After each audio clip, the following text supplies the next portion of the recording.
Hi అండి. అందరూ ఎలా ఉన్నారు? నిన్న హ్యాపీ ఫాదర్స్ డే అని చెప్పి అందరూ స్టోరీలు, స్టేటస్‌లు అయితే పెట్టారండి.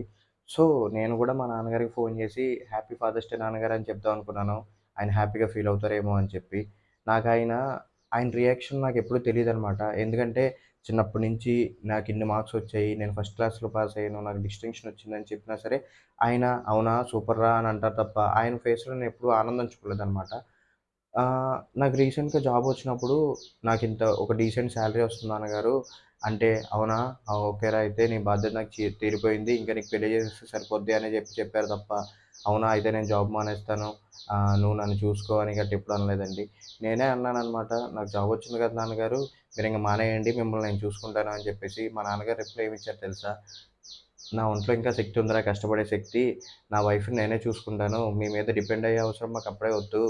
సో, మీరు కష్టపడి మీ డబ్బులు మీరు దాచుకోండి. వేస్ట్‌గా ఖర్చు పెట్టుకోకుండా అని చెప్పారు. ఇలాంటి విషయాలన్నీ విన్నప్పుడే మా నాన్నగారిని నేను అనుకునేవాడిని. ఏంటి ఈయన ఇలా మాట్లాడుతున్నారని చెప్పేసి. కానీ ఆయన అలా చేశారు కాబట్టే నేను ఈ సిట్యుయేషన్ ఈ స్థాయికొచ్చానంటే అదే కారణం. కానీ మా నాన్నగారు ఈ హ్యాపీ ఫాదర్స్ డే చెప్తేనో, లేకపోతే హ్యాపీ బర్త్‌డేలో ఇలాంటి ఏ సెలబ్రేషన్ చేస్తేనో హ్యాపీగా ఫీల్ అవ్వరండి. మాకు జాబొచ్చినప్పుడు గానీ, ఇలా వచ్చినప్పుడు గానీ ఎప్పుడు ఎక్కువ ఆయన రియాక్ట్ అవ్వలేదు. కానీ ఫస్ట్ టైమ్ ఆయన ఫేస్‌లో హ్యాపీనెస్ నేనెప్పుడు చూసానంటే, ఆయన ఎక్కడికైనా ఎళ్ళినప్పుడు పక్కన కూర్చున్న వాళ్ళతో ఆయన షేర్ చేసుకుంటారనమాట మా గురించి, నా గురించి, మా అక్క గురించి. ఏమనంటే, మా పిల్లలు ఎలా చదువుకున్నారు, ఇక్కడిక్కడ జాబ్ చేస్తున్నారు, ఇంత సాలరీ అని చెప్పి వాళ్ళు షేర్ చే మా నాన్నగారు వాళ్ళకి షేర్ చేస్తారనమాట. వాళ్ళు మా నాన్నగారికి చెప్తారంట. ఇలా అవునా! బానే చదివించారు. మీరు ఇంత పొజిషన్‌లోకి బానే తీసుకెళ్లారు మీ పిల్లల్ని. మీరిలా చదివించకపోతే వాళ్ళు ఇక్కడి వరకు వచ్చేవారే కాదేమో అని చెప్పేసి వాళ్ళు చెప్తా ఉంటారనమాట మా డాడీకి. అది మా నాన్నగారు మాకు ఎక్స్‌ప్లెయిన్ చేస్తారు. నేనెలా ఒకరికి చెప్పాను, వాళ్ళెలా రియాక్ట్ అయ్యారని చెప్పి, అప్పుడు మా నాన్నగారి ఫేస్‌లో నేను హ్యాపీనెస్ అయితే నిజంగా చూసాను.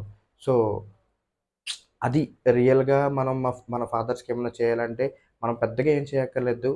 మన లైఫ్‌లో సెటిల్ అయ్యి, వాళ్ళకొక మంచి పేరు తీసుకొస్తే, అదే మనం చేయగలిగిన మంచి పననమాట.